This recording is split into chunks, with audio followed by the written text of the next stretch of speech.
North, south, east or west, Cricbuzz Live is back, and I do not jest.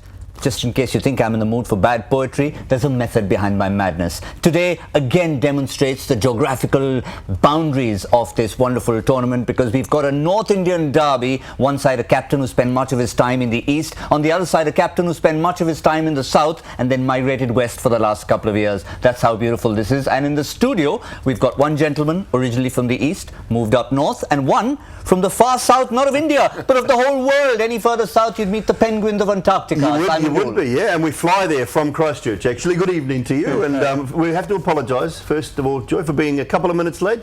Yeah, but... He had to change his fantasy team. Marty, what are you doing? You picked Gayle in your fantasy team, you had to change it. That's why we're late, folks. Sorry about that. Yeah, and I can tell you one thing. It's a producer's nightmare. You know, there may be 20 producers sitting out there tearing up their run orders because, you know, it's all about Gayle, and Gayle's not playing suddenly. Yes, absolutely. I'm glad you didn't put it all on me, but about the fact that the fact that he's not playing changes everything. It changes discussion points, it changes fantasy teams, and of course it brings down the average height of the entire Kings 11 team.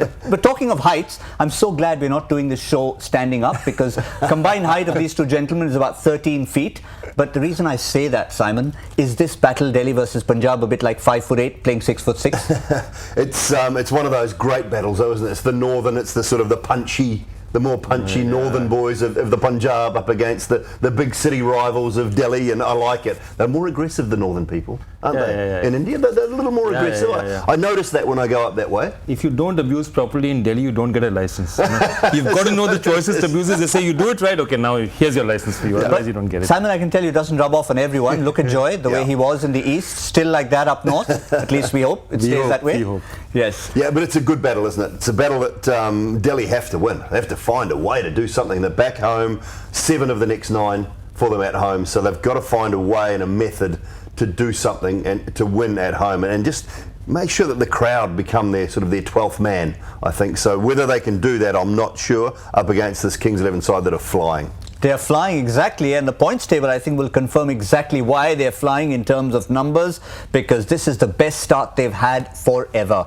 They were top of the points table yesterday until CSK just sneaked over in terms of net run rate, 8 and 8, and look at where the double Ds are, at the bottom, languishing on 2. Mumbai Indians should have been on 10, they're still on 2. Nobody knows why. Even the Mumbai Indians are trying to figure that one out, but the Delhi Daredevils, really, they'll want to start going upwards. And strangely, Joy, they've had 5 games now on the road. Finally, they've come home. Yeah, they've come home, and I think it's going to be big for them. I'm not sure, though, that this surface, again, I don't think this team knows the surface any better than the opposition teams or any of the other teams. So I don't think they have a huge advantage at this point. And while Gautam has played a lot out here, Kotla has also changed as a pitch. And again, I have a theory in which I feel that Gautam may not be the best person to be opening for them right up at the top, you know, which we probably will discuss at some point in time. Interesting theory, but the first part of what Joy said, something you stick by, Simon, that is the pitch. Yeah. If you're a home surface, it has to be your own, it has to belong to you. It does, and I haven't seen too much of this throughout the IPL. I haven't seen enough teams having a real advantage at home where Hyderabad do. They're one of the few teams, I think, that have a pitch that's almost, it's tailor-made for their type of game. It's a 150 pitch, and they bowl beautifully on it. They've got good spinners. Bhuvi's outstanding. They've got a little bit of bounce with Billy Stanlake when he plays, but they've got batsmen who I think chase well, chasing 150, 160 only. Chasing 180, 190, they've struggled twice now doing that. And I think that's the downfall of the Sunrisers Hyderabad when they play on good wickets. So at home, superb. Delhi have just got to find something that suits them. Without Chris Morris, I know it's a little bit more difficult, Joy, but I think they need a pitch with pace and bounce so that their batsmen can prosper and their quick bowlers can make the most of it. Absolutely. I mean, they need the ball to come on. And it's an interesting one, though. About 5-6 years back, you know, it was very much a situation where the local captain would make the pitches. Yeah. So, you know, Mumbai would make, Sachin would go out and talk to the curator, and they'd get the pitch they want to. Kolkata, you know, Gautam Gambhir would spend time. That was over, because at some point in time, the IPL turned around and said, pitches have to be more uniform. They have to be higher scoring. And I think in some way that's taken away a little bit of the charm of the game for me, you know. Absolutely. Because you need to have pitches which are different, because you need those close 140 games just as much as you need those 180, 190, 200. Pretty much like we talk about international cricket. I mean, teams travelling overseas, you might complain going to England, getting a bit of the seam movement or the bounce in Australia or the weather conditions in New Zealand, which is more meant for the penguins than people. But honestly, that's what the point of travelling abroad is. Absolutely. Pitches today, my feeling is they are like McDonald's, they're fast food restaurants, they're all the same. 180, 190, 100. How does it make a difference? You need that variety, and that's the beauty of cricket. See, cricket is one of the few games where the surface makes a huge difference. There are very few games. You can't. In football, it's rare to say that. Sometimes they'll say the ground is hard or something, or the ground is a bit bumpy in many conditions. But it's not as if it's a huge difference. Home fan support is. But cricket, pitch is everything. We've been on air 7 minutes and 8 seconds. That's how long it took Joy to mention food at some point in the show. She's made me hungry as well. Yeah. Also, it's probably a good topic to discuss now that we don't have Chris Gayle to talk about. We had so much to talk about. Gayle versus Morris. It's all out the window. Yeah, but I think it's tactical as well in some ways. The pace, they didn't know the team. They didn't know Morris wasn't playing. And they worry about Chris Gayle against genuine short pitch bowling. And I think that's the way that everyone will try and bowl at him. Trent Boult. You've now got Plunkett, they had Morris, they had options to get upstairs and bounce him. Maybe that's part of it. Okay, I know Ashwin said that the toss, he's got a little niggle and he pulled up a little bit sore. That's probably right. But it's also the fact that on a quicker surface and a bouncy surface, he is not the best man to be opening the batting. And I think it's a great move. If it's slightly tactical and a little bit about an injury, it's a very good move. It's a smart way to play. He did look, I mean, the fact that it was not the same Chris Gayle we knew who just stood and delivered. He was running between the wickets. He had something to prove. He proved it. And now I think the body is telling him, I need a couple of more days. Yeah, exactly. I think exactly that. I think he has it. He also needs to be conserved because I think they need him in the business end of the tournament. What you don't want is him to have a fantastic start and then get injured. And the Kings 11, I think, again, interestingly, with David Miller in. And David Miller is a strange man because he seems to have all the talent in the world, but just, he shows flashes of it. For a season he does brilliantly and then he goes away and he just disappears. He's a perennial underachiever. And that's a sad thing to say because I love David Miller. He's one of the first guys you see in a Kings 11 uniform walks up, "G'day Simon, how you going? Great to see you. Hope you're well." And he's a terrific bloke. So it doesn't mean he's a bad human because I don't think he's performed to the level he should. Absolutely. It's just the fact that he is an underachiever at times at international level and at this level here because he's got all the shots in the world and all the ability in the world, but just sometimes he finds a way to get out.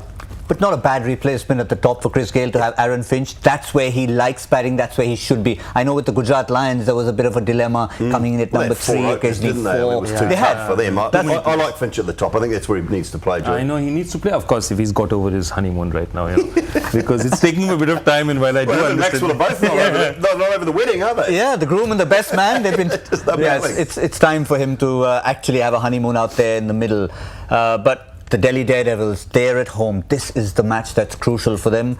Let's have a quick look at their lineup. They've had a couple of changes as well, and there you can see the changes. Jason Roy, Chris Morris out, and in come Dan Christian and Liam Plunkett. Dan Christian for Morris, in a sense, like for like, maybe not quite got the pace and bounce of a Morris, but I've always been a fan of Dan Christian. He does deliver with both bat and ball. Occasionally.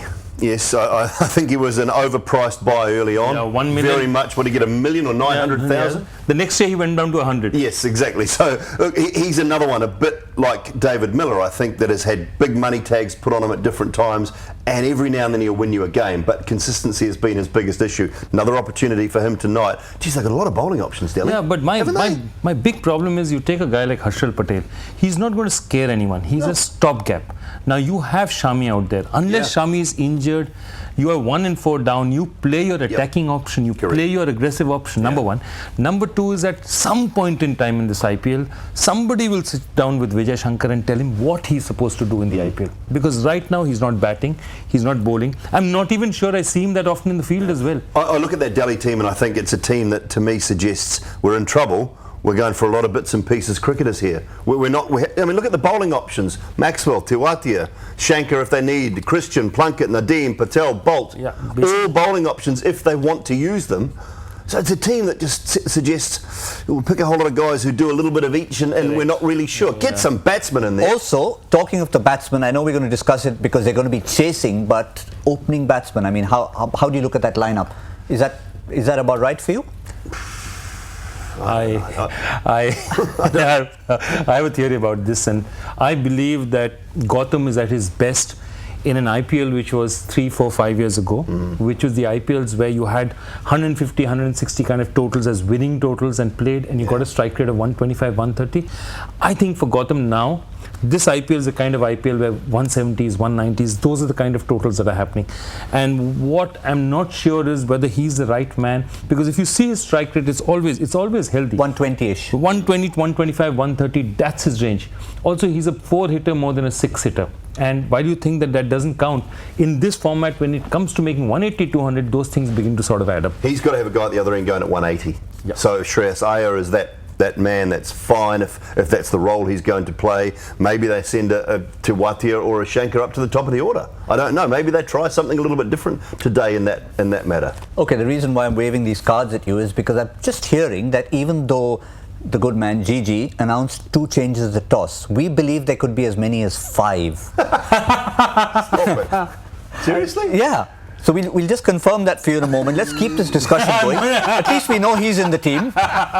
So we can, for the moment, we can keep that going about I just want to know where Vijay Shankar is playing, and at least we're sure Gautam is playing. He's not playing. Vijay Shankar isn't playing. He's not playing. Oh, they broke my heart. There you go. Okay. They so gave him Vijay so Shankar's many not chances, playing. and they broke his heart. He didn't bat, Who he do they didn't have? bowl. Who are the other batsmen that they have in their squad?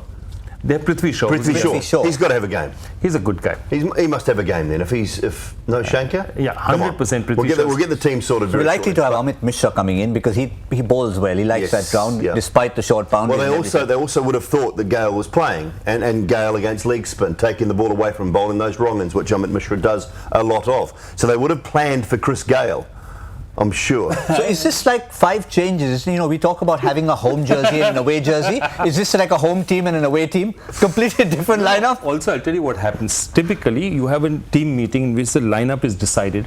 After that, the manager basically gets a team sheet. He goes and photocopies 5-6 copies. Yeah. Okay.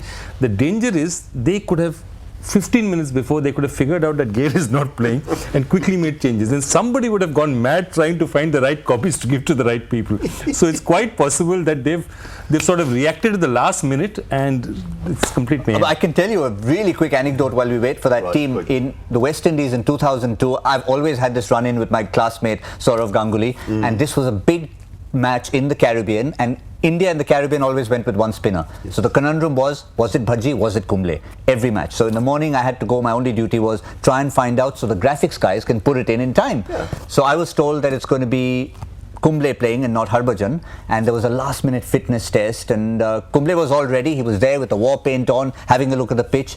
I asked Dada, I said, Kumble playing? Ha. So I went and reported back, and that's it. Next thing I see in the 11th, Harbhajan playing, and everyone's having a go at me. I said, ask my classmate. It's not my fault. But yeah, I mean, you can make last-minute changes. You can. Sourav Ganguly has changed more teams in Kolkata Knight Riders in a very short time there than you'd. He's given a lot more white hair to me than you'd believe. Sourav put a tweet out the other night, and I must say, unbelievably great work from the ground staff at Eden Gardens the other night. They were superb, and Sourav gave them a big round of applause. Eden Gardens, 15 minutes after the rain, starting game, blah blah blah, brilliant, best ground in the world. And I just sent a little message back. I said, any chance we could have a new commentary box, boss? Worst commentary box in the world. Well, yeah. One of the best grounds, given that, but please, Dada, come. We'll convey it to him. We'll convey it to him. We'll make sure that a clip of Cricbuzz Live is sent to Sourav Ganguly, because he's very proud of that ground. And maybe you can get the commentary box on the Super Stopper since it's so good. All right, let's get to the team now. We've been waiting for that. All the drama. We love drama, don't we? Wow. There we go. That's Delhi Daredevils B team. Avish Khan. This is fascinating. Wow. Okay. So under 19 left arm bowler from 2016. Of course, Prithvi Shaw at the top. Now, perhaps that's where he slots in, and Amit Mishra comes in along with the 2 changes we already mentioned, which was Dan Christian and Liam Plunkett coming in for Jason Roy and Chris Morris. So that also means Vijay Shankar goes out, and we've got one more person going out up at the top of the order, which is Shahbaz Nadeem is also out, and Harshal Patel. Harshal Patel again. Harshal Patel for me is not an issue, but my question out here is Avish Khan a fast bowler or is he a spinner? Fast left-arm fast bowler. quick bowler. Wow, left arm quick. That means they don't really. Amit Mishra is the only spinner out there. Of course, Maxi can bowl. Maxwell will bowl a little bit. He's actually bowled quite well. At the Kings 11, when he took more responsibility and bowled, I thought he did a good job for them last year.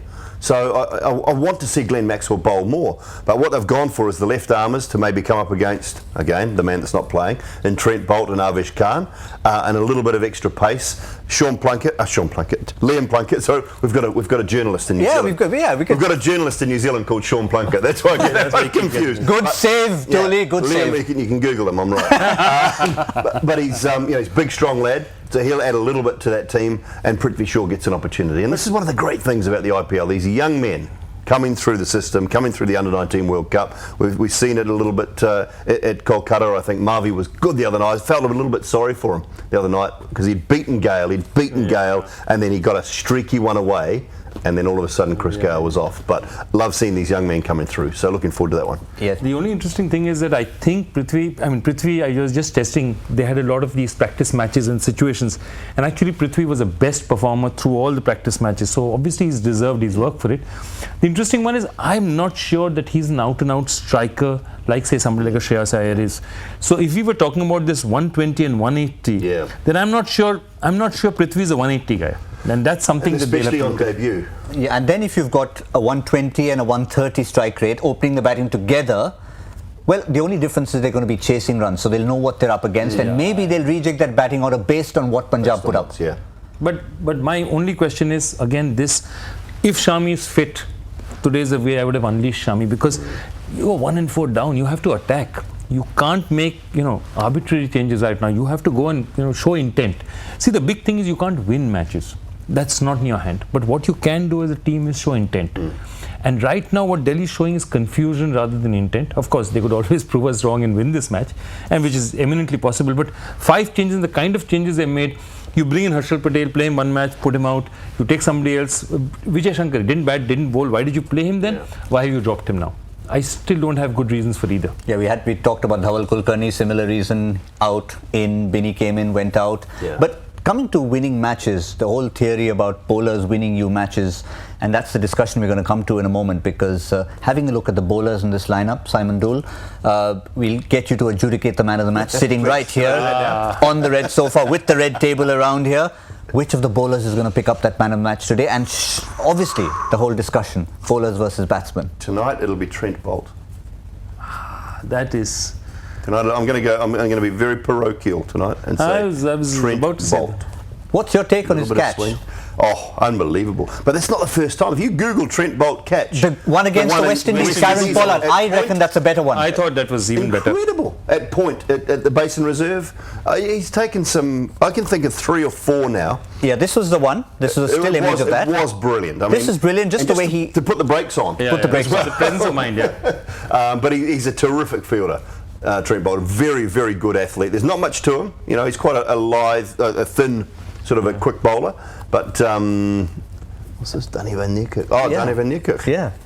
Literally one of the biggest Virat Kohli fans, but wow, Alex Hales, this is ridiculous from Bowl. I think this is the kind of words that we heard from many reactions.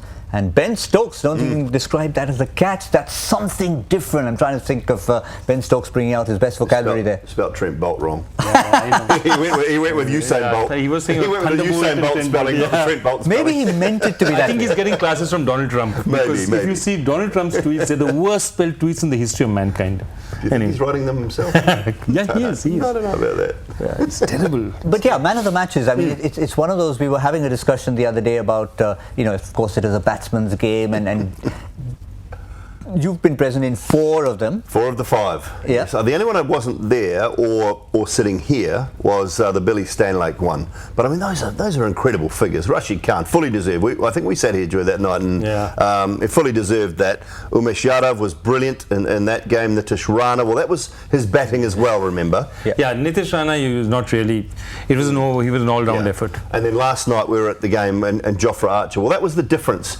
in chasing 170 compared to chasing 250. Yeah, both Jofra and Gautam. To be honest, Gautam at the end with the bat, but also, I mean, Mumbai should have got 200 last night. And the way Jofra Archer came back, picked up those late wickets. That was brilliant. That changed the game. Yes, they still had to go and get the runs, Rajasthan Royals, but he changed the game last night. And I like the fact that bowlers can do that. Now, is there a scale? I mean, do we have a scale? 3 for 22. I think that's about 75 or 80 not out. Yeah, absolutely. If you look at it, runs if you look at versus it comparatively, 100 is probably worth 5 wickets, or four at least, maybe 5. See, the other thing is that my only issue is that they've got to be wickets that matter. Correct. Because you get a lot of rubbish wickets in the end, and that happens especially in T20 matches, where you'll pick up 2 or 3 in the final over when the guy's going to go for a whack, or and a lot of analysis also go out of the window because the guy just says, okay, fine, there's 40 runs to make, he's just eased up. Yeah, so I agree with that. Take out those rubbish ones, and I would say 3 important top order wickets or 3 crucial wickets is like a 50 for me or more. Yeah, tight I can tell you what, top and then wickets since at the end. at the top of the show you mentioned me changing my fantasy team, it's a very good reflection on how to select a man of the match, because if you look at points, you get 25 points typically for a bowler's wicket, and you just said 3 wickets, 75 runs, fair assessment. Yes. In bowling can change very quickly in terms of the impact you can have in a game. Rahul Tewatia the other night, you wouldn't really give him a man of the match for that, but at the end of the day, if you look at his figures, that's 3 wickets in the last over. Yes. On that occasion, he hasn't had an impact. But on other occasions, like Jofra Archer yesterday, add to it his batting, and then you see the impact that a bowler can have in a short span. Markande in the first game, wickets up front, picking up Dhoni, those key wickets, those sorts of things. I know he didn't get the man of the match in that game, but those are the sort of things you're looking for, aren't you? Coming on inside the power play as a spinner and picking up 2 wickets, bowling tidily towards the end. And sometimes it can't also be because, you take a look at what Sunil Narine used to do very typically, he still does, but not as much as he used to, which is at one end, he used to just tie it up. Yes. What happened was PC used to get a lot of wickets at the other end, because you've got to release against somebody. You're not going to try it against Narine. So that influence is also a huge thing. And I think a lot of influential bowlers don't get the credit they deserve because we look at them just as numbers. Well, you look at a batsman getting 55, 60 and you think, he's got to get man of the match. Well, it's not the case. Why are you chasing a small score? We talked about this quite a lot. You're chasing 150 because the bowlers bowled very well. Or, the bowlers have got you back into the game and you've got 55 not out. Well, that's great. But the reason you're there is the bowlers have got you back in the game. So it needs to be relative, I think. Also, interesting decisions. The history of man of the man matches is a very interesting one. And in 2000, there was a match in Johannesburg between New Zealand and South Africa where the man of the match was Chris Maybe you Scott. should have put that on the joy factor. Yeah, I should have. Chris Scott and the groundsman, because he did such a good job of bringing the game back and making sure that it actually happened, that they decided that no player was deserving of it. Give it to the groundsman. Well, in the 1983 World Cup, Bob Willis got a man of the match purely for his captaincy. And for Bob Willis to get it for captaincy, he was not Mike Brearley. It's right. But for whatever reason, you have to ask yourself about that. 60 over games, and it was he didn't really pick up a wicket in that game. Maybe he got one, but it was clearly for his captaincy. The other funny one was 1975. West Indies playing Pakistan, and Pakistan had them by the throat. So there were 60 to get by the West Indies, and one last wicket. So Andy Roberts and Derek Murray are batting. And Tom Gravney, who was a match referee at that point in time, went off to the bar. This game is over. So he goes off to the bar and he, fortifies himself because it's an important occasion. At which point in time, basically, these guys make the runs. So the match is over. This guy ambles across. Okay, the match is over. He comes across and he says, the man of the match. And he had seen Sarfraz Nawaz get 4 wickets. So he turns around and says, okay, man of the match, Sarfraz Nawaz. And both of these, everyone's looking really confused. Derek Murray has just got 61 runs for a last wicket and won West Indies the match. And he had no idea that the West Indies had actually won the game. Is it time for a quick one? Yeah, I can tell you, before you have that quick one, this is from the start of the show, right from Gautam Gambhir and his 2 changes and 5 changes, and we've had our own share of faux pas. In changing all the graphics, we had left arm quick, and we didn't change it to right arm quick. So all this time we've been calling Avesh Khan left arm quick when he should be attributed to right arm quick. We'll change that quickly here. Apologies Avesh, apologies all of you, but it's all that confusion about team changes. So let's just blame Gautam Gambhir for it and leave it at that, shall we? Blame Gautam. I played in a first class match. Deepak Patel scored 200 in 1 innings and got 10 wickets in the match. Didn't get man of the match. Who got man of the match? I want to know who got man of the match. That might be a joy factor. Matthew Maynard. For what? 194 not out in a winning cause. Fair enough. In a winning team. But He got 10 200. wickets. 10 wickets and 200. I must say we had this discussion. I think it was around about 1993 at Eden Park Outer Oval. and I played in the game, and he got 200 runs and 10 wickets in the match and didn't get man of the match. Well, I think that's a great topic which we're going to keep for another show. Who should get the man of the match award? Is it the best individual performer, irrespective of result, or is it the one who influences the result the most? I go with Matthew Maynard on that one. Yeah. I know there are differing views. You give us your views. Hashtag Cricbuzz Live. Get it back to us, and we'll give you a little share of that red table. I'm not sure still what we're giving away is all these prizes. That's all I can promise you for the moment. I hope GK is not listening. The trip to Antarctica, I think, is up for grabs now too. Yes, to meet the penguins and the rest of Simon Doull's friends, which is just a short walk away from Christchurch. Okay, joy factor still to do. Is it going to be as difficult as some of the stumpers on the show today? This is a low full toss on the leg side, which you can dispatch within 15 seconds for 4. Take a look at it. Today's joy factor is the easiest I've set so far. So there's a specific cricket list that has just 3 names. If the first 2 are Sir Garfield Sobers and Bobby Simpson, which player in this year's IPL is the 3rd name on this list? Just the name. Just the name. Okay. Interesting. All right, we'll get you to get your answers in. Ponder over that. It's a very specific answer. What I want is the name. I also want why. Because if there has to be a reason why there are only just 3 names. It's not a list of 20 names, it's just 3 names. Yep, so you've heard it there on the Joy Factor. This is the Northern Derby. It's the Kings 11 Punjab taking on the Delhi Daredevils. Top table against bottom of the table. Could things change? Let's remind you, Avesh Khan does bowl right-handed. Let's remind you, it's 5 changes for the Delhi Daredevils and not 2. And of course, the fact that the Kings 11 Punjab, a good toss to lose, says Ravichandra Ashwin. So they'll be coming out to bat first without Christopher Henry Gayle. We'll see you soon in the mid-innings on Cricbuzz Live.